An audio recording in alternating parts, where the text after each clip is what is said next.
Okay, hi all. I'm going to show you how to learn an opening just by going to the basics of the opening, looking at the basics of the opening. So looking at the pawn structure, and I got this idea um, because someone on ChessCube asked me um, for help on the exchange caro kann. He was a caro kann player and he didn't know how to play it with black. And well, I just thought, well, what's the pawn structure? And well, I thought, well, if this is pawn structure, this and this and this are playable plans for white, and these are the playable plans for black. And this really helped him, and he was quite happy with this help. And well, it's quite easy, really. Here, as you're now looking at the basic pawn structure in the exchange caro kann, and well, what does this pawn structure tell you? Well, let's begin. Firstly, we see this E file, which is semi-open. So this would be a good place to put a rook here on E1. And we see this semi-open C file for black. So it would be a nice idea to place a rook on C8. Other things we see are these two weak squares on E5, where there's a great hole and a great place for white to put a knight for an outpost. And we have C4, a great place for black to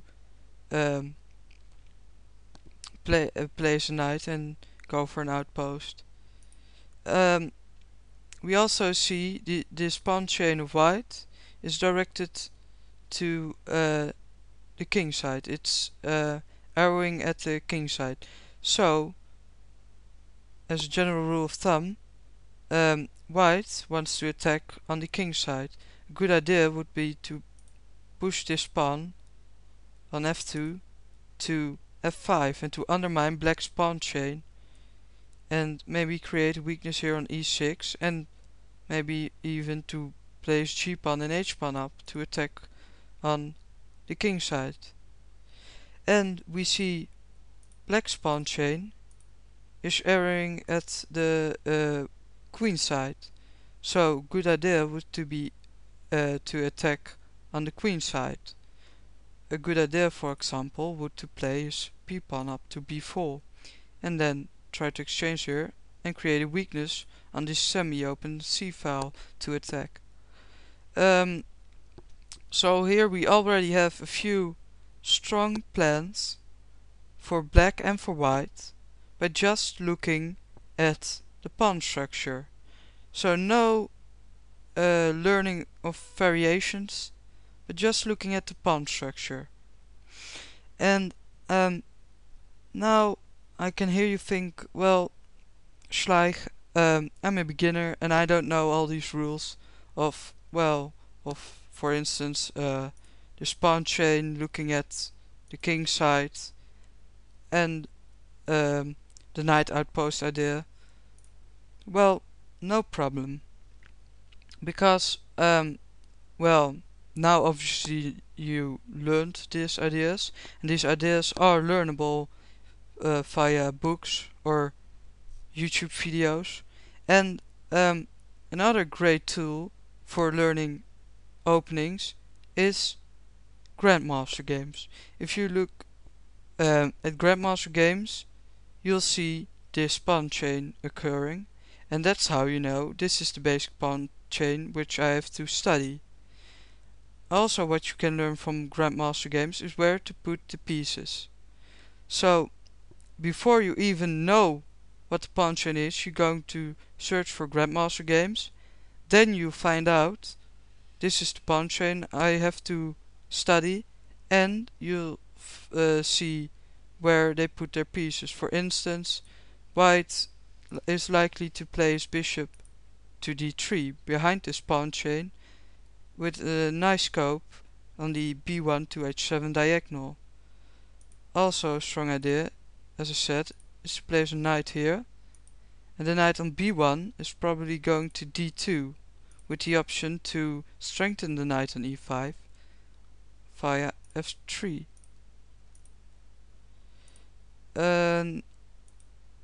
Another thing you'll see is that white mostly will castle on the king side. Then what does the other rook do? Well, it goes to e1 as said, to strengthen this outpost idea. Then the other bishop. This probably goes out to, oh, not to there, but to f4. The bishop goes to f4, so like this. The queen, well, it can go to b3, where it attacks this weak b7 pawn. Oh, I'm sorry. And it can go to c2 for this attack on the king side, targeting h7 for instance.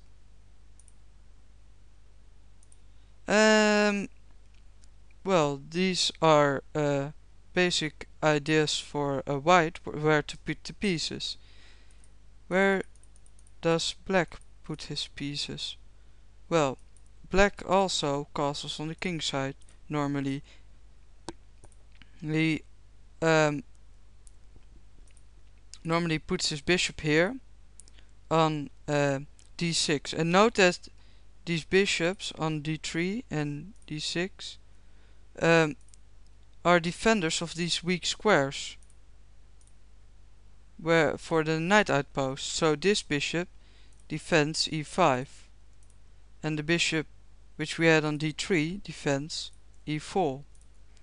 The queen normally comes to c7 to target the h2 pawn, and well, also for the fight over e5. And the a1 rook comes to c8. Well, you already might have guessed it. The knight comes to c4. The other knight, well, f6, and sometimes to d7 also for this e5 square.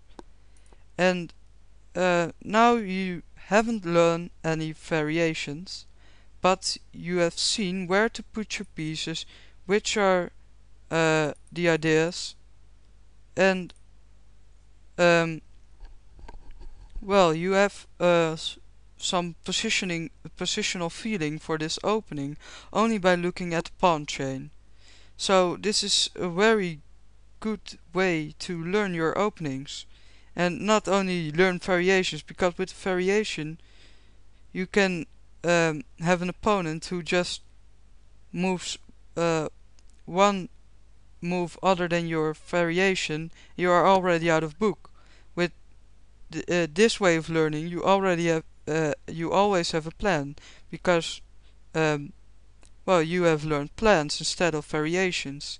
And I'm not saying you don't have to learn the variations, but when you begin with an opening, it's better to begin with this pawn structure and where to put the pieces, to begin with these ideas, and then after that learn the variations, because ideas for a beginner and for beginning with an opening are far more important than variations.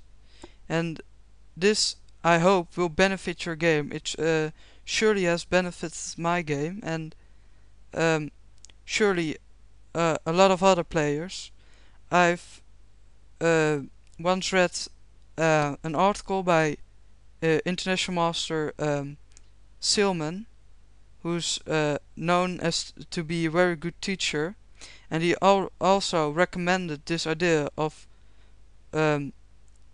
searching a lot of grandmaster games and then look at which pawn structure is popular and where to put the pieces. instead of just learning variations.